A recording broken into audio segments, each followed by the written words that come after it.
नमस्कार फ्रेंड्स, रोज भोज में आपका स्वागत है। आज का कहानी का शीर्षक है राजा का घमंड, मार्गदर्शक पर कहानी।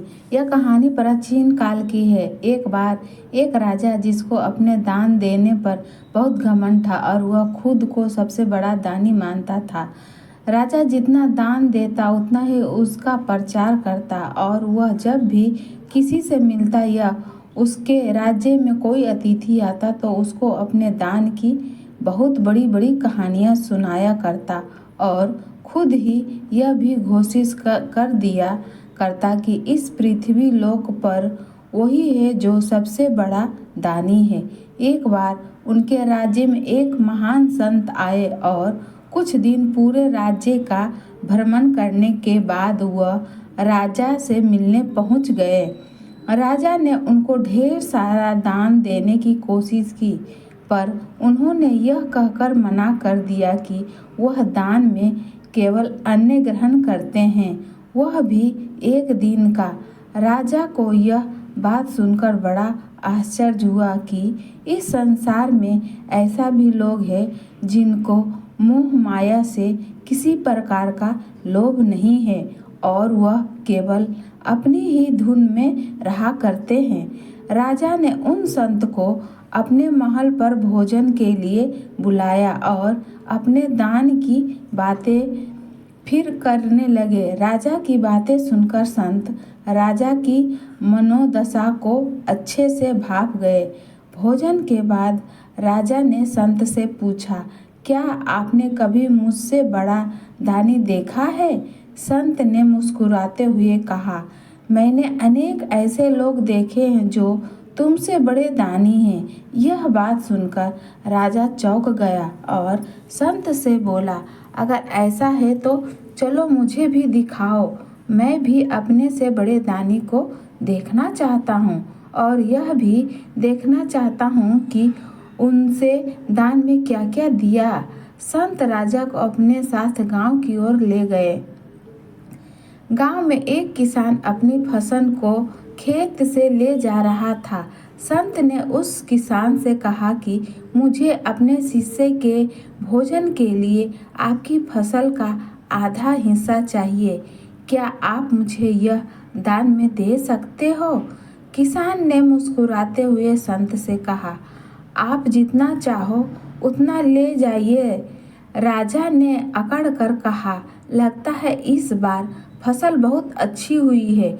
किसान ने बड़ी विनम्रता से कहा कि नहीं, इस बार फसल पहले की तुलना में बहुत कम हुई है और इस फसल में मुश्किल से मेरे परिवार का गुजारा हो पाएगा। राजा फिर गुस्से से बोला, तो फिर तुमने यह फसल दान में देने के लिए हामी क्यों भरी? किसान बोला, इस फसल से मेरे परिवार का गुजारा तो नहीं होने वाला, लेकिन अगर इस फसल से संत के शिष्य का पालन हो जाए तो इससे अच्छा कोई बात नहीं हो सकती। और मेरे परिवार का पालन पोषण करने के लिए ऊपर वाला स्वयं है, वह किसी को भूखा नहीं मरने देगा। थोड़े आगे चलकर संत एक फल बेचने वाले के पास राजा को ले जाते हैं और उसे कहते हैं कि जो भी कमाई आज हुई है, क्या आप मुझे दे सकते हैं? इसको मैं धार्मिक काम में लगा दूंगा और आपके सारे परिवार का कल्याण होगा।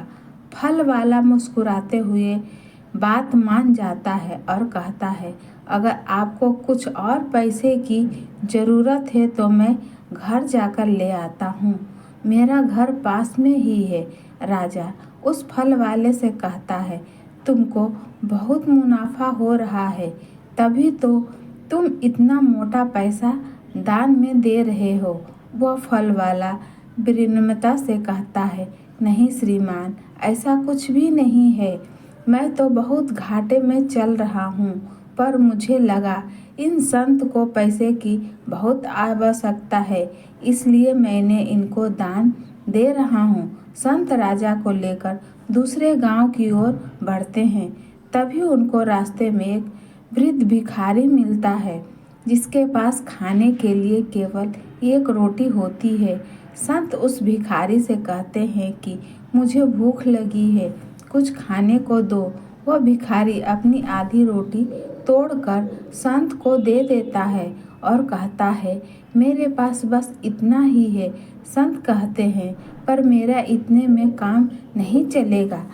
अपना बचा हुआ रोटी का हिस्सा भी संत को दे देता है और संत से हाथ जोड़कर कहता है, महाराज, इससे ज़्यादा मैं आपके लिए कुछ नहीं कर सकता हूँ, मुझे क्षमा कीजिए महाराज। भिखारी से कहते हैं, लगता है तुमको बहुत भीख मिल रही है, तभी तो तुम अपने हिस्से का खाना दान दे रहे हो।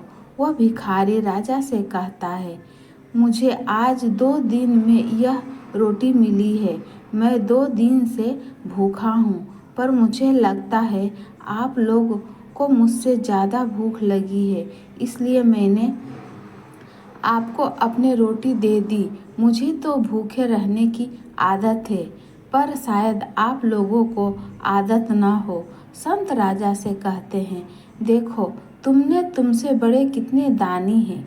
राजा आश्चर्य से कहता है, पर अभी तक तो मुझे कोई बड़ा दानी नहीं दिखाई दिया। आपने बस एक किसान दिखाया है जिसने थोड़ा सा अनाज दान दिया, एक फल वाला दिखाया जिसने बहुत कम पैसे दिए और एक भिखारी जिसने एक रोटी दान दी। इससे ज़्यादा तो मेरे सैनिक दान में दे देते हैं। संत ने मुस्कुराकर कहा, महाराज, आप अभी मेरी बात नहीं समझ रहे हैं। आप जो दान देते हैं वह दूसरों की कमाई का हिस्सा है, पर जो किसान ने दान दिया वह अनाज उसने स्वयं उगाया और उसने पास जितना भी अनाज था उसमें से आधा हिस्सा उसने मुझे दान दिया। क्या तुमने कभी अपनी विरासत का आधा हिस्सा दान में दिया है? और वह फल वाला जिसने अपने सारे पैसे दान में देने का निर्णय किया था, वह भी उसका मेहनत की कमाई थी। क्या तुमने अपनी सारी दौलत कभी दान में दी है? क्या तुमने कभी अपना सारा भोजन दान में दिया है और खुद भूखे रहे? संत की यह बात सुनकर राजा का घमंड टूट गया। राजा को वह सच्चाई दिखाई दी जो अब तक उसने नहीं देखी थी। उसको यह लगता था वही सबसे बड़ा दानी है, पर आज संत ने जितने भी लोग उसको दिखाए वह सब उससे बड़े दानी थे, क्योंकि राजा ने न कभी मेहनत की थी और न ही कभी अपने हिस्से की सारी दौलत दान में दी थी। पूर्वजों से जो उसको मिला और राज्य की लगान से जो कर आता था उसका एक हिस्सा राजा दान में देता था और स्वयं को सबसे बड़ा दानी समझता था।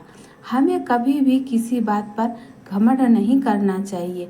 अगर हम कुछ दान दे रहे हैं या अपनी पूंजी का कुछ हिस्सा भले कार्य में लगा रहे हैं, तो हमें उसका ढिंढोरा पीटकर तक को नहीं बताना चाहिए। एक पुरानी कहावत में कहा गया है, असल दान वही है जो एक हाथ से देने पर दूसरे हाथ को पता न लगे। तो फ्रेंड्स, ऐसी कहानी सुनने के लिए इस चैनल से बने रहे। इस वीडियो को लाइक करें, शेयर करें। अगर आप इस चैनल पर नए हैं तो चैनल को सब्सक्राइब करें। नमस्कार।